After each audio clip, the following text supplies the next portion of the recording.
Amém. Vamos passar ao Ministério da Palavra e o texto que será a nossa referência, o nosso ponto de partida, está no livro de Números, no capítulo 13 e no versículo 33.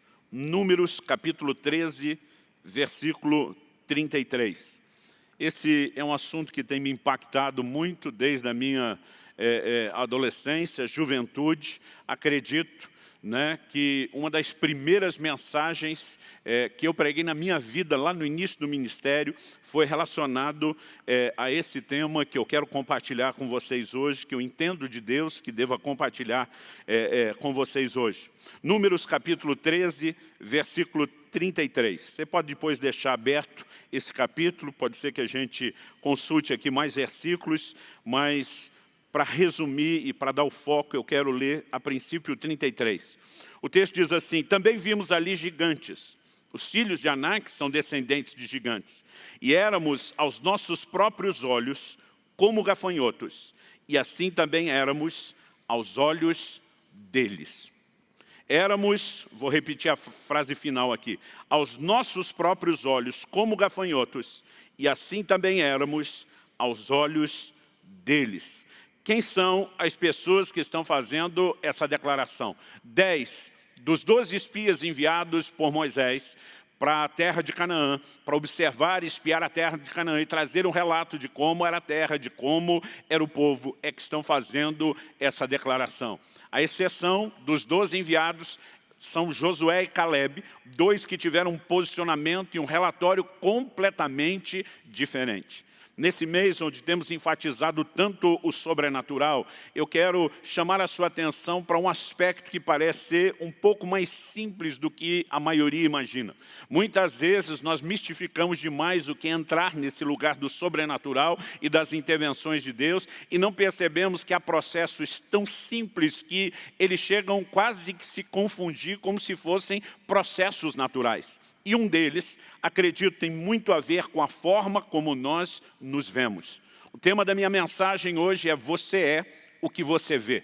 A maneira como nós nos vemos determina também aquilo que nós receberemos. Quando eles estão dizendo que se viam como gafanhotos, não quer dizer que eles se imaginavam literalmente como gafanhotos, mas estava dizendo: nós não somos nada diante desses gigantes. Nós não podemos, nós não conseguimos. Não há nenhuma probabilidade da gente reverter ou mudar essa situação. Nós seremos esmagados, devorados por eles. Aliás, o posicionamento de Josué e Caleb, no capítulo 14, a partir do versículo 6, é justamente o contrário. Ele diz: não, ausentou-se deles, falando dos gigantes, a sua defesa, o Senhor é conosco, nós podemos consumi-los como pão. Enquanto eles se viam, os 10 espias, como pessoas que seriam consumidas, derrotadas, Josué e Caleb está dizendo: não, nós somos os conquistadores, nós somos os vencedores, o Senhor está conosco. E percebemos que esses dois se viam de uma forma completamente diferente. Resultado: Josué e Caleb foram os únicos de uma geração inteira a entrar naquela terra, o lugar da promessa de Deus. Vamos considerar algumas coisas. Todo mundo tinha o mesmo Deus, todo mundo tinha a mesma promessa ali em Israel em relação à terra prometida, todo mundo estava diante dos mesmos obstáculos, desafios que eram gigantes, mas só 2 entraram. O resto de uma geração não entrou. Por que esses 2 entraram? E porque o resto de uma geração não entrou? A Bíblia também nos informa isso. Em Hebreus, no capítulo 3, no versículo 19, falando da geração que ficou de fora de Canaã, a Bíblia diz: vemos que não puderam entrar por causa da sua incredulidade. Por outro lado, percebemos que esses 2 se viam de forma correta. E isso nos ajuda a entender o quê? Que a fé tem uma visão. A fé nos dá uma visão, não a respeito de Deus, mas também baseado na sua palavra, nas suas promessas. Nós precisamos aprender a visualizar a concretização, a materialização da promessa. Nós precisamos aprender a visualizar as verdades espirituais de tal forma que uma grande convicção se forme dentro de nós e nos leve a andar baseado não nas circunstâncias, mas nessa fé. O livro de Hebreus também diz no capítulo 11, no verso 27, que Moisés ficou firme como quem vê o invisível. A fé tem a própria visão. Ela muitas vezes ignora aquilo que os olhos naturais estão vendo, porque ela está cheia de uma outra visão, promovida por Deus e pela sua palavra. Mas Muitas vezes nós pensamos, falando daqueles que ficaram de fora por incredulidade, que incredulidade é apenas uma ausência de fé. Que a pessoa, né, que está lá naquele estado de incredulidade, sendo privada do melhor de Deus, é porque não tem nenhum tipo de fé. Não. Nós precisamos entender que muitas vezes essas pessoas, não é que elas não tenham nenhum tipo de fé, mas elas têm uma crença errada. E se não estão crendo em Deus, na sua palavra, se não estão crendo de forma correta, é lógico que aos olhos de Deus estão se movendo em incredulidade. Mas muitas vezes isso é baseado numa crença errada. Hoje em dia tornou-se muito comum o uso da palavra crenças limitadoras. Isso se fala muito no ambiente de mentoria, né, de coach, mas nós precisamos entender que muito antes das pessoas descobrirem essas frases, de observarem o impacto disso através de análise de comportamento, a palavra de Deus já nos dizia isso. Aliás, gosto de dizer que o entendimento errado vai te levar a uma crença errada e a crença errada vai te levar ao lugar, ao destino errado. Por outro lado, o entendimento correto, como o da palavra de Deus, vai nos levar a uma crença correta, que por sua vez nos levará ao lugar correto, ao destino correto, que é o lugar do cumprimento das palavras de Deus. E quando falamos de crenças limitadoras, aqui introduzindo ainda o assunto, eu me lembro de um episódio, quando eu ainda era adolescente. Num bairro perto de casa, eu me lembro de um grande terreno baldio, que de repente foi ocupado por um circo. E eu estou passando na frente daquele circo e eu percebi, né, apesar de não ser um momento de apresentação deles, eu percebi um enorme de um elefante que estava preso numa corrente, a corrente presa no chão, uma música tocava, ele estava dançando e aquilo me chamou a atenção, porque cada vez que a música tocava, ele dançava condicionado a todo treinamento. Mas outra coisa que me chamou a atenção foi percebê-lo preso por aquela corrente. E eu fiquei pensando, um elefante enorme desse, que tem o poder de com a tromba arrancar árvores com raízes profundas, né? Que se fizer força na parede de uma casa consegue derrubá-la, preso numa corrente dessa. E eu fiquei me perguntando como isso é possível com toda a força que esse animal tem.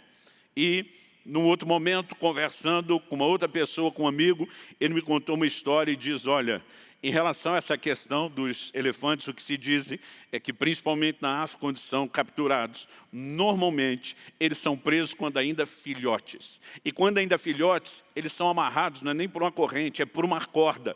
Essa corda, ela fica presa numa estaca de madeira fincada no chão de terra. Mas porque ele ainda é um filhote, ele não tem força para escapar. Ele tenta, até que ele desiste. Porque de alguma forma aquele elefante acaba assimilando uma imagem interior de que esse fio que prende a minha pata não pode ser vencido. E à medida que ele cresce, ele agora tem força para arrebentar a corda, a estaca, para arrancá-la do chão, ou mesmo depois, nos grandes centros urbanos pelo mundo, como esse que eu vi, né, quebrar aquela corrente, mas ele está limitado por uma visão interior que foi assimilada. Bom, eu não quero discutir a psicologia dos elefantes, o fato é que isso tem sido visto ao longo do tempo, ao longo da história e pelo mundo, e eu quero usar isso apenas como uma ilustração. A ideia aqui é apresentarmos os princípios bíblicos que regem a nossa vida. E eu quero começar, em primeiro lugar, destacando o que eu quero classificar aqui do poder de uma autoimagem.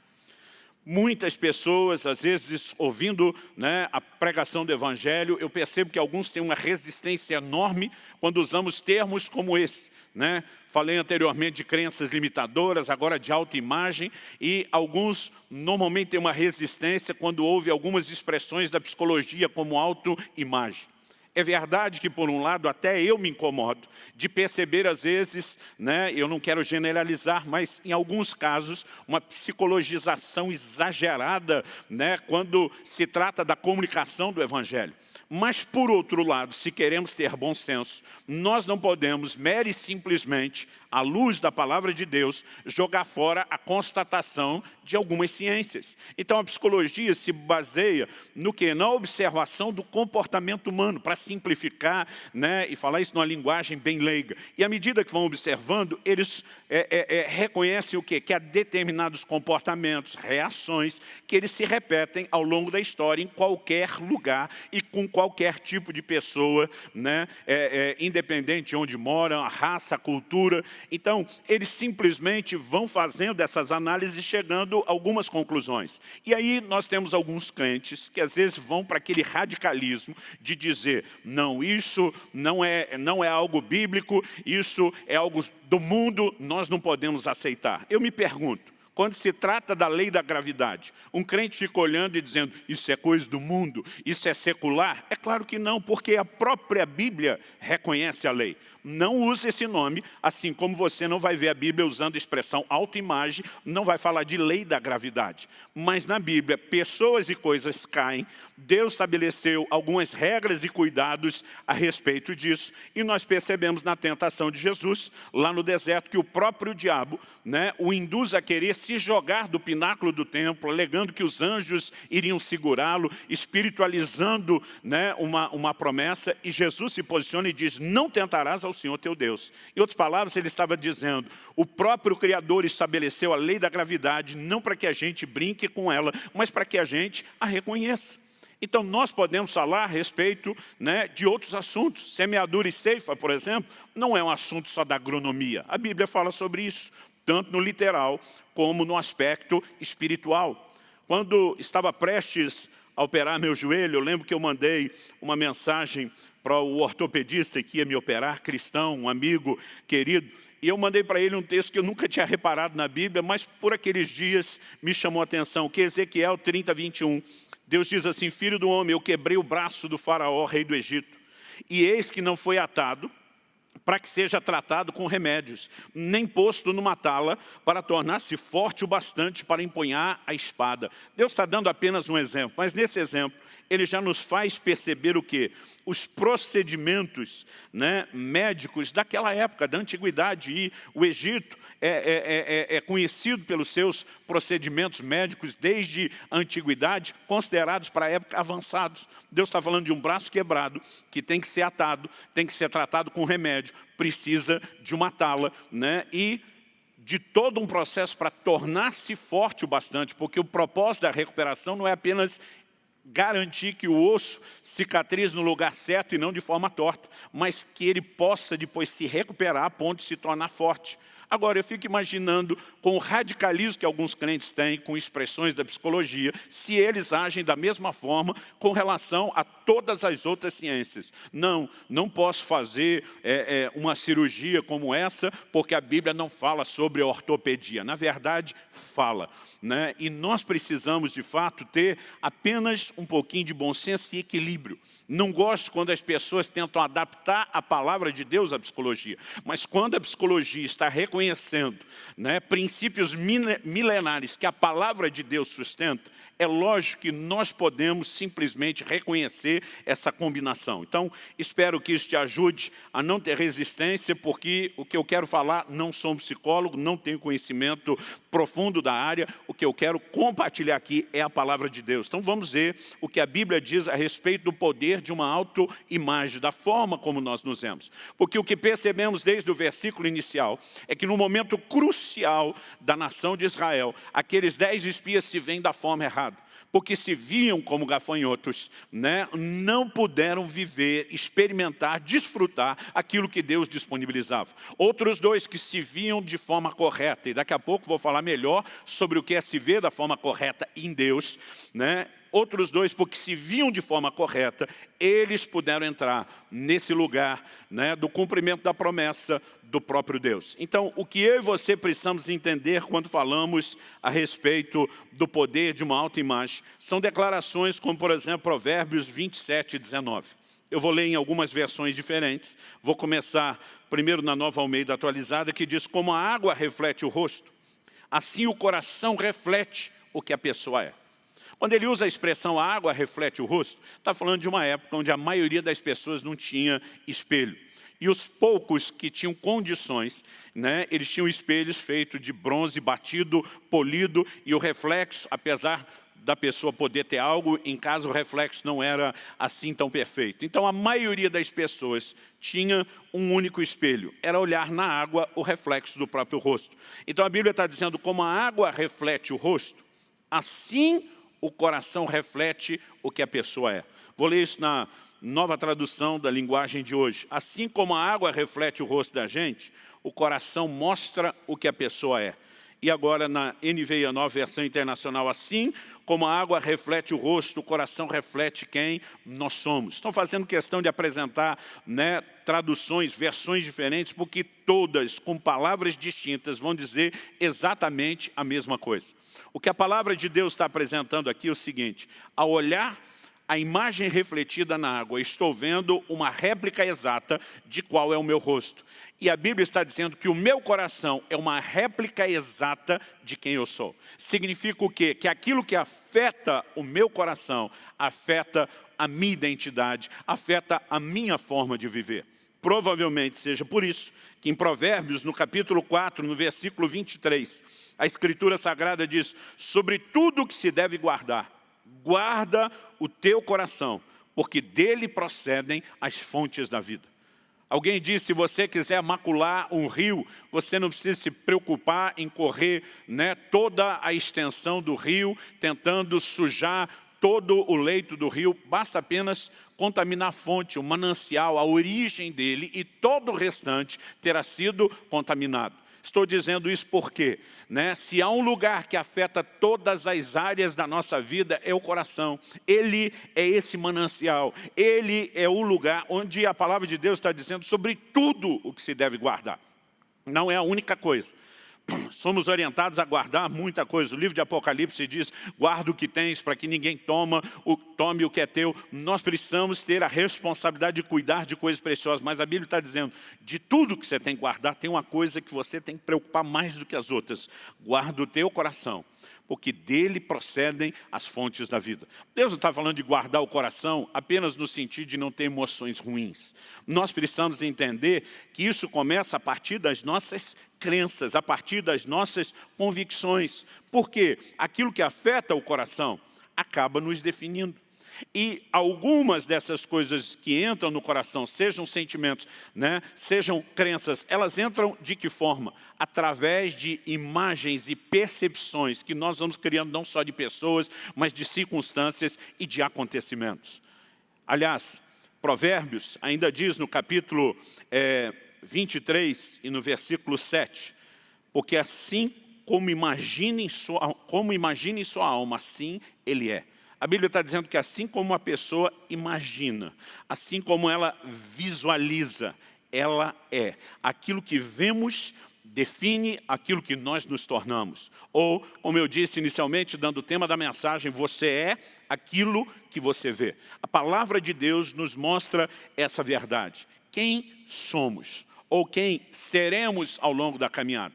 Seremos gente que simplesmente se vê como gafanhoto e não avança para o lugar do cumprimento da palavra de Deus? Ou seremos gente como Josué e Caleb, que porque conseguem visualizar a materialização da promessa divina, eles dizem, não, ausentou-se deles a sua segurança, o Senhor está conosco, nós vamos conquistá-los.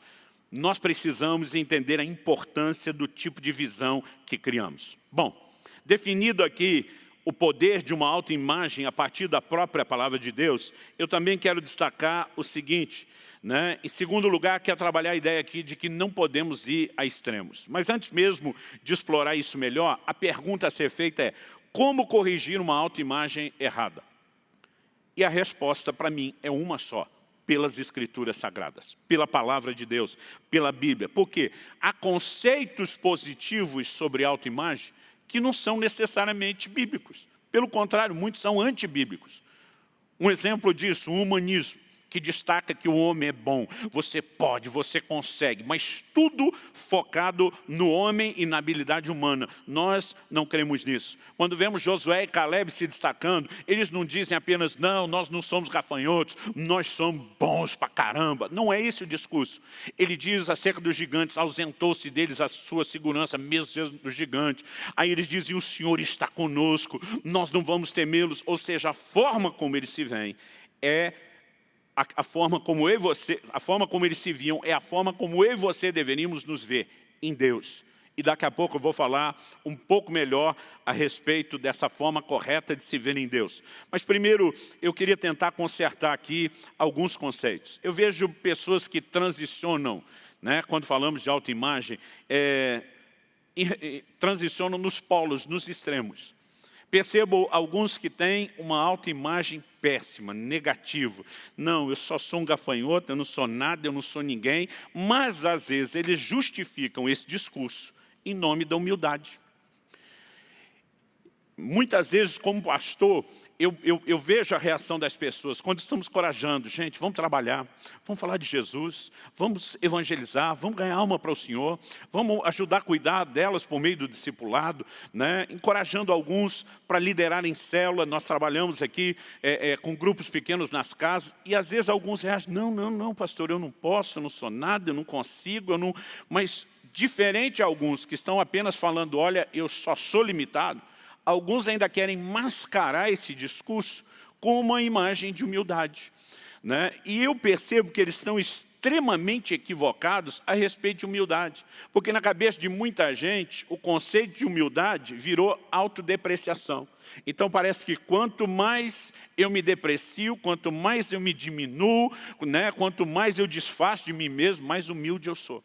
Aliás, seguindo essa linha de pensamento, e eu quero te mostrar que a maioria de nós, de um jeito ou de outro, pensa nisso. Nenhum de nós aceitaria uma pessoa dizendo que é humilde. Se alguém se posicionasse diante da gente e dissesse, olha, vou te dizer uma coisa, sou humilde, a gente já ia pensar, não é porque está falando que é. Agora, se isso fosse verdade, que quem é humilde não pode dizer que é humilde, aí nós temos um conflito enorme com a declaração do próprio Senhor Jesus. Porque Jesus não apenas se chamou de humilde, mas ele diz, aprenda de mim, que sou manso e humilde de coração. Ele estava dizendo, eu não só sou humilde, mas eu sou a sua referência de humildade.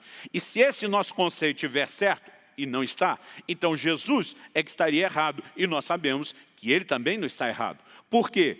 Porque se ser humilde é depreciar-se, né? E a pessoa não pode nem dizer que é, Jesus já estaria falhando nisso. Há uma frase do grande escritor C.S. Lewis que diz o seguinte, humildade não é pensar menos de si mesmo, é pensar menos em si mesmo. Qual a diferença? A diferença é que você não se diminui, né? Você não se rebaixa, você não se deprecia, você apenas sai do centro. E nesse sentido, nós olhamos para o exemplo de humildade de Jesus e percebemos o quanto essa frase é verdadeira. Porque Jesus se coloca em público e diz, eu só falo aquilo que ouço meu pai falar. Eu só faço aquilo que eu vejo o meu pai fazer. O tempo todo Jesus sai do centro, no sentido de dizer, não sou apenas eu ou de mim mesmo, mas é aquilo que eu recebo do Pai. Aliás, a Bíblia diz, Deus ungiu a Jesus de Nazaré com Espírito Santo e poder, o qual andou por toda parte fazendo bem, curando a todos os oprimidos do diabo, porque Deus era com ele. O tempo todo o reconhecimento e a glória é transmitida ao Pai, que o capacitou pelo poder do Espírito Santo. Mas no primeiro sermão público de Jesus, ele se levanta na sua cidade, Nazaré, lê o texto do livro do profeta Isaías, que diz, o Espírito do Senhor está sobre mim, porque me ungiu para curar, né? Me ungiu para libertar, para proclamar, e ele simplesmente se levanta e diz, hoje se cumpriu essa palavra.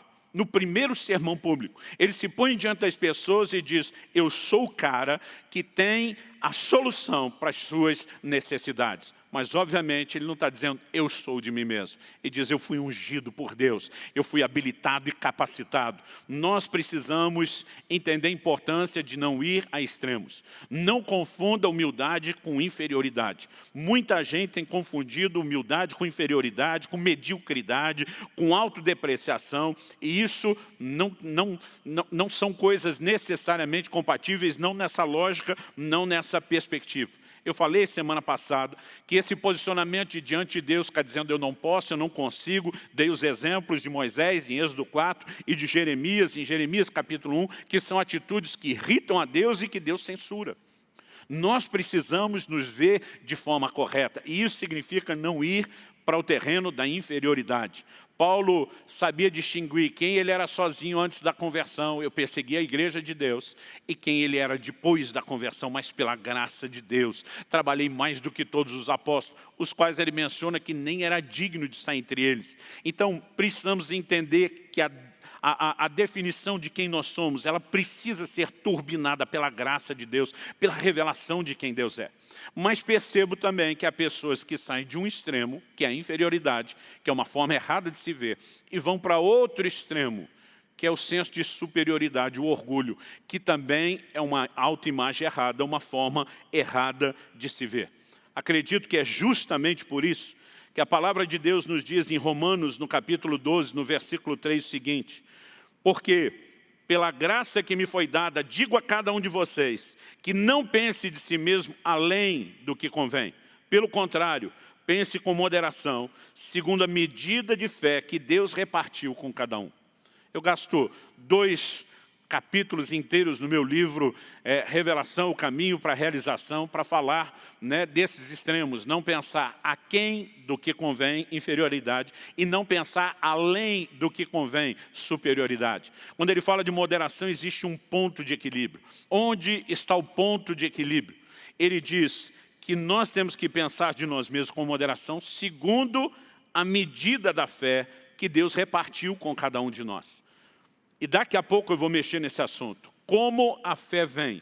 A fé vem por ouvir a palavra de Deus. Portanto, quem define aquilo que eu e você precisamos pensar a respeito de nós mesmos é a revelação da palavra de Deus e talvez em questões muito pessoais, o direcionamento do Espírito Santo como uma palavra muito pessoal. Nós precisamos entender exatamente o que somos, porque se tem gente que não faz nem o mínimo que deveria, que foi chamado a fazer, porque se vê como inferior, tem gente tentando ser e fazer mais do que deveria, porque se vê de forma errada. Alguns exemplos bíblicos, vamos lá. Em Apocalipse, no capítulo 2, no versículo 2, o Senhor se dirige ao anjo, ao mensageiro da igreja de Éfeso, e ele começa de cara dizendo o seguinte: sei que você não pode suportar os maus, e que pôs à prova os que se declaram apóstolos e não são, e descobriu que são mentirosos. Olha o que Deus está dizendo. Você colocou à prova gente que está dizendo que é apóstolo sem ser.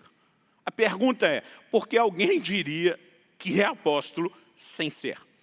Em primeiro lugar, se os crentes daquela época, do início da igreja, acreditassem que só havia 12 apóstolos do Cordeiro e mais nenhum, não tinha que colocar à prova nenhum outro, diferente dos 12 falando isso. É lógico que o ministério apostólico era abrangente. Além dos 12 apóstolos do Cordeiro, incluindo, né, Matias, o substituto de Judas, nós temos outros, são chamados de apóstolos, Paulo, Barnabé, vários outros no Novo Testamento. Então, eu reconheço, né, que haviam muitos ministérios que se classificavam como apóstolos. O problema é que alguns foram levantados por Deus para ser apóstolos e outros apenas queriam ser isso.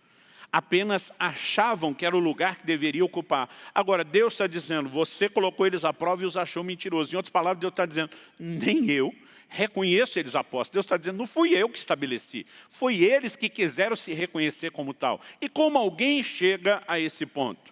Porque simplesmente pensou de si o que não devia. Pensou de si aquilo que Deus não definiu. Aliás, em 2 Coríntios, no capítulo 10, no versículo 13, eu vejo o cuidado do apóstolo Paulo em relação ao exercício do seu ministério, que é externado num comentário que ele faz aos Coríntios. 2 Coríntios 10, 13 diz assim, nós, porém, não nos gloriaremos além da medida, mas respeitamos o limite da esfera de ação que Deus nos demarcou e que se estende até vocês. Paulo está dizendo, existem alguns limites a serem respeitados. Um deles é uma esfera de ação. Deus está dizendo, Paulo está dizendo, no caso de vocês, vocês estão dentro da esfera de ação, Deus nos enviou até vocês, vocês são parte do campo de trabalho. Mas Paulo está dizendo o seguinte, que Deus não queria em todos os lugares. Nós precisamos entender que mesmo o chamado para o ministério envolve determinados limites. Alguns estabelecem um limite muito cedo, onde nem Deus colocou. Agora, outros extrapolam limites que o próprio Deus estabeleceu. Portanto, quando a gente fala a respeito, né, de uma autoimagem correta, não é apenas você melhorar a maneira de se ver. Alguns turbinado por outros pensamentos, por incentivo de pessoas, por aquilo que não procede de Deus, passaram a acreditar que eram algo que não eram. Então, nós precisamos, de fato, ter esse cuidado. E como nós conseguimos viver nesse lugar de cuidado? E aqui eu quero terminar falando, né, a respeito da palavra de Deus e do que ela declara a nosso respeito. Mencionei anteriormente que, assim como, né, a água reflete a imagem do rosto, o nosso coração reflete quem nós somos, e é o nosso coração que tem que ser cheio da palavra de Deus. A fonte, o manancial. O primeiro versículo da Bíblia que minha mãe me fez decorar quando eu tinha 4 anos de idade foi: escondi a tua palavra no meu coração para não pecar contra ti. Porque quando você afeta o coração, a fonte da vida, isso vai afetar completamente aquilo que você é e aquilo que você faz. E esse depósito da palavra não apenas nos ajuda a não pecar, mas nos ajuda a nos enxergar de forma correta. Eu acredito, né, que eu e você precisamos compreender isso. Eu quero ler um texto do livro de Tiago, Tiago capítulo 1, dos versículos 22 até o 25. O texto sagrado diz assim: tornai-vos, pois, praticantes da palavra e não somente ouvintes, enganando-vos a vós mesmos. Há um relacionamento com a palavra de Deus onde nós podemos nos enganar. Tem gente que nem ouve a palavra, está totalmente enganado. Tem gente que ouve e não pratica, ainda está num nível de engano. Ele continua e diz o seguinte: porque se alguém é ouvinte da palavra e não praticante, assemelha-se ao homem que contempla num espelho o seu rosto natural, pois a si mesmo se contempla e se retira e para logo se esquece de como era a sua aparência. Mas aquele que considera, que presta atenção atentamente na lei perfeita, a lei da liberdade, e nela persevera, não sendo ouvinte negligente, mas operoso praticante, esse será bem-aventurado no que realizar. Já compartilhei aqui antes, que quando criança, às vezes eu esquecia a imagem do meu rosto, me dava um desespero. Eu tinha que olhar um espelho, um vidro, algum lugar que tivesse um reflexo, e de repente lembrava, é assim mesmo. Eu brinco, né, que talvez esse exemplo caba mais para os homens do que para as mulheres que gastam mais tempo na frente do espelho. Mas isso, embora tenha acontecido com mais frequência na infância, eu já percebi, né, mesmo depois da fase adulta, outros exemplos. Me lembro de uma ocasião que nós, os pastores aqui, compõem o presbitério da igreja, fizemos um voto de consagração e nisso decidimos, né, todo mundo raspar cabelo, barba. E eu lembro que cada vez que eu passava na frente do espelho e via a imagem nova que não condizia com a lembrança da antiga que eu tinha na memória, o susto que eu levava, né? Eu mesmo, né, não, ficava tentando conciliar aquilo. Ele está pegando um exemplo de uma época onde as pessoas não se olhavam todo dia no espelho. E ele fala de alguém que olha no espelho, contempla o rosto natural, mas depois não lembra mais. Ou seja, perdeu o impacto e a influência que aquilo poderia ter.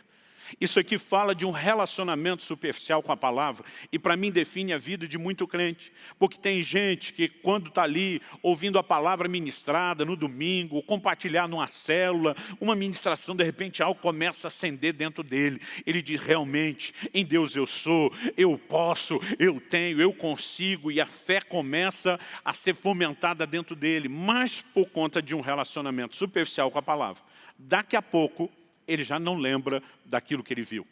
Ou seja, esse tipo de gente até tem alguns lampejos, né? Alguns vislumbres daquilo que são em Deus, mas porque o relacionamento com a palavra é superficial, aquilo da forma como vem, desaparece. Só há um único remédio para que eu e você de fato possamos enxergar a nossa verdadeira identidade. É um relacionamento sério, profundo, contínuo com a palavra de Deus. À medida que começamos a entender, né, o que a palavra de Deus diz a nosso respeito, isso muda completamente o conceito que nós temos a respeito de nós mesmos. Como uma pessoa pode olhar para si e pensar, eu não sou nada, eu não sou ninguém, eu não tenho valor, servindo a Deus, e declarando que a palavra de Deus é a verdade. Como não tem valor? Romanos capítulo 8, versículo 32, diz que se Deus não poupou nem mesmo ao seu próprio Filho, antes o entregou por amor de nós, que é o que Ele tinha de melhor, como não nos dará juntamente com Ele, com Cristo, todas as coisas? A Bíblia está dizendo, crente, que Deus te amou, deu o que tinha de melhor, está disposto a fazer qualquer loucura por você. Como você não tem valor? Muitas vezes esse tipo de crença limitadora, proveniente de uma autoimagem errada, é falta de entendimento bíblico. Não, pastor, é que a sua história é diferente, eu fui rejeitado pelos meus pais. Davi declara no Salmo 27:10, ainda que o meu pai ou a minha mãe me desamparem, o Senhor me acolherá. Quem entende o seu valor diante de Deus, sabe que mesmo que as pessoas à sua volta não deem valor, isso não muda a forma como ele enxerga o seu próprio valor aos olhos do Criador. Nós precisamos de um relacionamento com a palavra que nos ajude a compreender quem de fato nós somos. E de tal forma esse relacionamento com a palavra aconteça, com seriedade, com continuidade, com profundidade, né? Com a coerência de dizermos, se a palavra de Deus diz, a gente não apenas ouve, a gente faz, a gente anda nisso, a gente cumpre esse propósito. Isso vai fortalecendo essa convicção e ela não será roubada de nós. A palavra de Deus diz no livro de Amós, no capítulo 3, no versículo 3, a palavra de Deus diz o seguinte: como andarão dois juntos, se não estiverem de acordo? Como eu posso imaginar que eu posso caminhar com Deus e Deus fala algo a respeito de mim, mas eu não concordo com Ele, eu não acredito nele, eu não acho que Ele está certo e eu penso outra coisa a respeito de mim? Não faz o menor sentido eu e você tentarmos caminhar dessa forma e dessa maneira. Agora observe, quando a palavra de Deus diz sobre pensar de si com moderação, de acordo com a medida da fé, eu quero lembrar o que é que define a medida de fé. Romanos 10:17 diz que a fé vem por ouvir e ouvir a palavra de Deus. Essa moderação de não pensar mais, de não pensar menos, de nos ver corretamente, ela é produzida pela palavra de Deus. Agora, diferente de algo como o humanismo que fica tentando dizer você é bom em si mesmo, o Evangelho diz não, o homem é ruim, o homem é pecador, o homem é falho, é imperfeito, é incompleto, mas por causa da manifestação da graça de Deus, por causa das promessas que recebeu, por causa da ação do Espírito Santo, o homem pode viver num lugar diferente. Nós estamos vivendo tempos onde o Evangelho está se tornando antropocêntrico. O homem se torna cada vez mais o centro. E nós precisamos voltar a esse lugar de um Evangelho como era desde o início, cristocêntrico. Agora, Paulo diz Cristo em nós, o tempo todo em Cristo, nele, com Ele. E é isso o fator, né, de diferença. Esse é o diferencial, é nós nos vemos em Deus. Então, na semana passada, domingo passado, eu falei aqui de Joel 3:10, quando Deus diz, diga ao fraco, eu sou forte. Deus não está dizendo, você não é fraco, é forte. Deus está dizendo, você é fraco mesmo. Deus está chamando e classificando de fraco, diz, diga o fraco. Porque, em outras palavras, Deus está dizendo, é isso que você é sozinho. Mas quando Deus diz, diga o fraco, eu sou forte, Deus está dizendo, muda o seu discurso, porque você não está mais confinado à sua própria limitação. O verso anterior fala, proclamem guerra santa, suscitem, despertem os valentes. Deus está falando de arregimentar soldados para a guerra. Deus está dizendo, a partir do momento que você é fraco, é alistado no meu exército, você não vai mais lutar sozinho, não é a sua luta, agora você vai lutar com a minha força. Então mude o seu discurso, porque agora você está andando comigo. É a respeito disso que estamos falando. Não tento exaltar aqui habilidades ou capacidades humanas, porque apesar de Deus, desde o início da criação, ter colocado em nós um bom depósito, não há como negar o estrago, né, que o pecado fez e as nossas limitações. Mas há um lugar onde eu e você podemos entrar, de nos ver em Deus. Eu quero caminhar aqui para a conclusão, falando a respeito da história que James Aggrey, político e educador de Gana, país da África Ocidental, que teve uma grande contribuição, né, no processo que os levou à independência. Uma história que ele contou numa reunião de lideranças populares em 1925, para inspirá-los a se deixarem, a deixarem de se ver como fracos e inferiores. Um pensamento que, principalmente, a dominação dos brancos no continente africano tinha por muito tempo tentado produzir. Para ajudá-los nessa reforma, nessa mudança de pensamento, ele contou uma parábola, uma ilustração. E diz que um camponês achou um filhote de águia e acabou criando ela num galinheiro. Anos depois apareceu um naturalista e começa a discutir, né, com aquele camponês, dizendo: isso é uma águia, isso não é uma galinha. Ele diz: não, a águia era quando encontrei, ela se tornou uma galinha no convívio. O naturalista bate o pé, quer provar que não, que ele está errado, porque o camponês está dizendo: ela deixou de ser águia há muito tempo. E ele pega aquela águia e joga para cima, tentando ver a reação dela, se voaria, e ela simplesmente só bate as asas para aterrissar como uma galinha. Ele sobe no alto do celeiro, repete o gesto, e a águia repete também o gesto, agindo como galinha. Mas nessa história ele diz que ele não desistiu, e esse naturalista subiu no alto da montanha. Chegou num penhasco, fez com que ela olhasse o sol e disse: você é uma águia, não é galinha. E jogou ela daquela grande altura. Então ela se debateu no início como quem fosse apenas, né, aterrissar. E provavelmente, por conta da altura, o instinto, algo foi provocado e ela começou a voar. Ele conta essa história para concluir dizendo: nós fomos criados, falando àqueles camponeses, nós somos criados à imagem e semelhança de Deus. Mas houve pessoas que nos fizeram pensar como galinhas. Muitos de nós ainda acham que somos efetivamente galinhas, mas nós somos águias. Abramos as asas, voemos como águias. Jamais nos contentaremos com os grãos que nos jogarem aos pés para ciscar. Obviamente, a gente reconhece o valor daquilo que ele fez num plano natural e emocional. Mas o que estamos falando é maior do que isso. Não é apenas nos imaginar águias, é reconhecer as declarações de Deus a nosso respeito. Nós precisamos nos enxergar de forma diferente na perspectiva da palavra de Deus. Ainda na fase de adolescência, eu fui muito impactado, principalmente com a literatura de Kenneth Hagin falando a respeito de fé. E eu me lembro de uma frase que via, né, ser continuamente repetida: eu sou o que a Bíblia diz que eu sou. Eu tenho o que a Bíblia diz que eu tenho. E eu posso o que a Bíblia diz que eu posso fazer. Sabe, à medida que nós vamos percebendo isso em Deus, isso é algo revolucionário. E me permita terminar citando apenas alguns poucos textos bíblicos que falam daquilo que nós somos, daquilo que nós temos e daquilo que nós podemos em Cristo Jesus.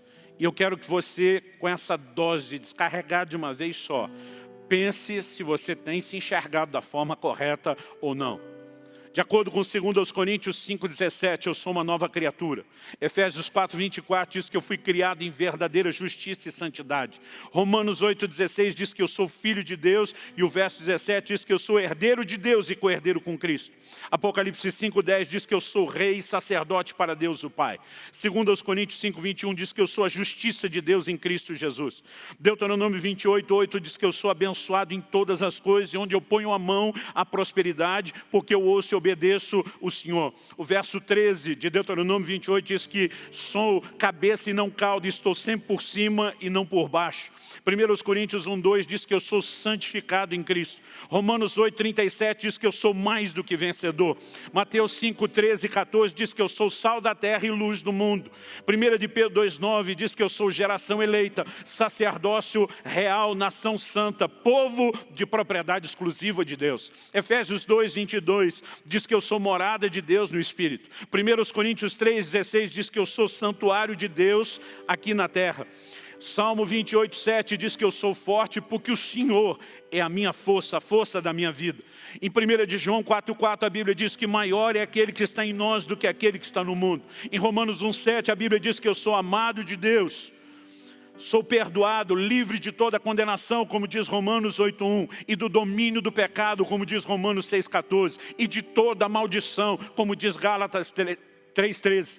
Eu sou livre do poder do diabo, pois como está escrito lá em Colossenses 1,13, eu fui transportado do reino das trevas para o reino da luz. 1 de Pedro 2,24 diz que eu sou curado pelas pisaduras de Jesus. Salmo 34,7 diz que eu sou guardado pelos anjos de Deus. Preste atenção, ei, eu sou tudo aquilo que a Bíblia diz que eu sou. Você é tudo aquilo que a Bíblia diz que você é. Mas e o que eu tenho? 1 Coríntios 3,20 diz que eu tenho tudo que pertence ao Pai. Aliás, como citamos antes em Romanos 8,17, somos herdeiros. herdeiros e co-herdeiros com Cristo. Lucas 10:19 diz que eu tenho autoridade sobre todo o poder do diabo em nome de Jesus. Romanos 8:1 mostra que eu tenho perdão dos pecados e já não há condenação para a minha vida.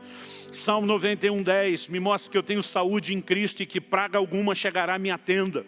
Os versículos 11 e 12 do Salmo 91 nos mostram que nós temos a proteção dos anjos de Deus. E Isaías 54:17 diz que nenhuma arma forjada contra mim prosperará.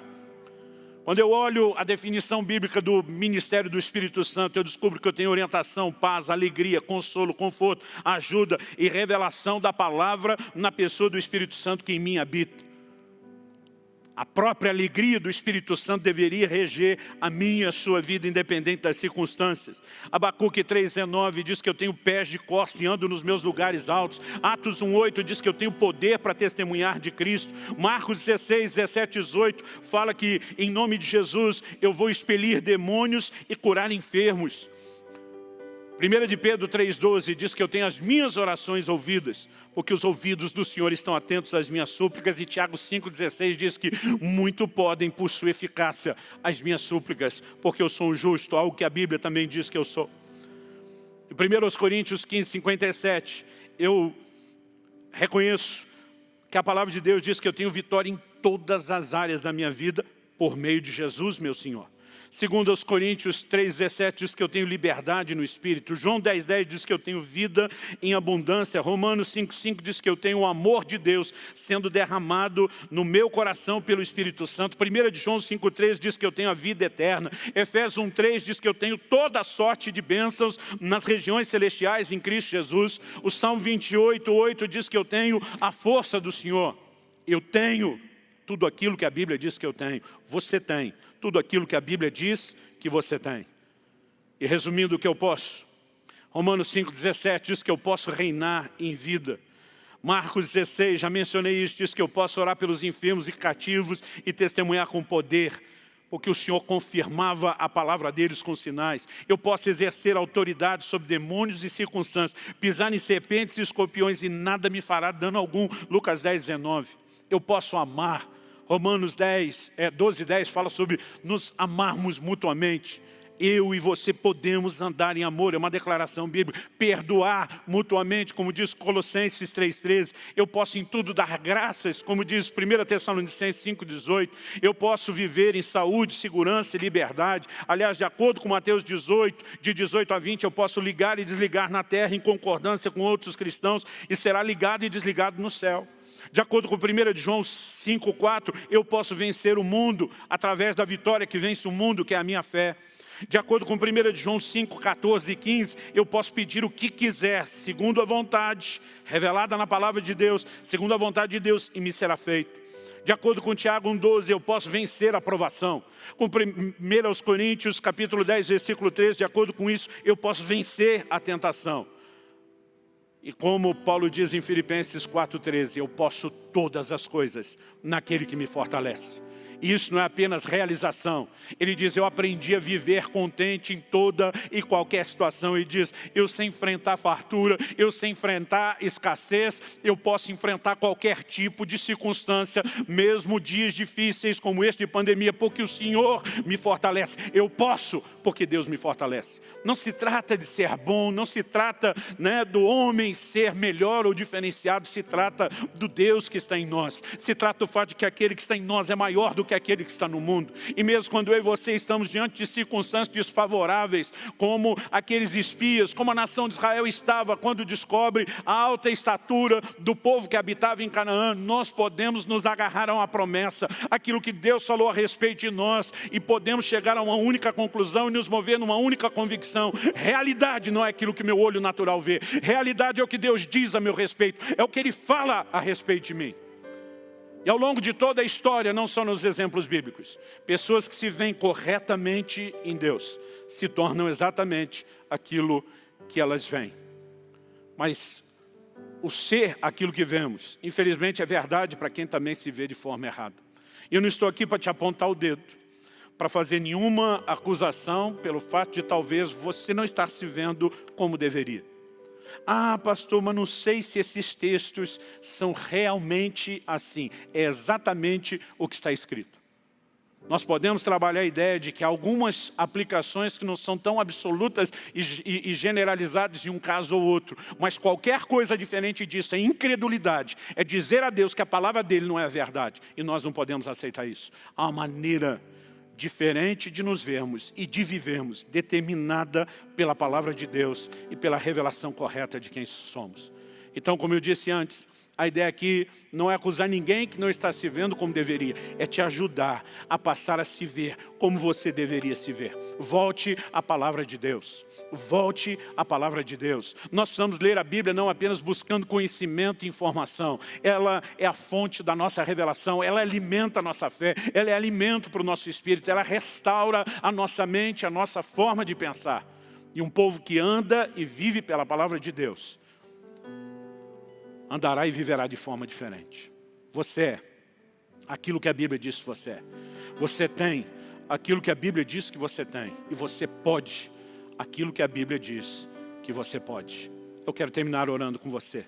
Pai, eu oro que o Espírito Santo, o Espírito da verdade, traga luz, revelação, entendimento da Tua palavra. Abre os nossos olhos, ó Deus, para entender onde estamos. Ajuda-nos, por meio daquela aplicação personalizada que só o Senhor pode fazer, a nos movimentar em direção ao lugar onde deveríamos estar em Deus. A uma volta à palavra, a uma percepção correta, Pai. Eu oro por renovação da mente, eu oro por mudança de pensamento, eu oro de fato por essa revelação de Deus que nos leve a uma revelação de nós mesmos e que afete não apenas a nossa identidade, como também a nossa produtividade. Eu clamo por isso em nome de Jesus. Em nome de Jesus e para a glória de Deus.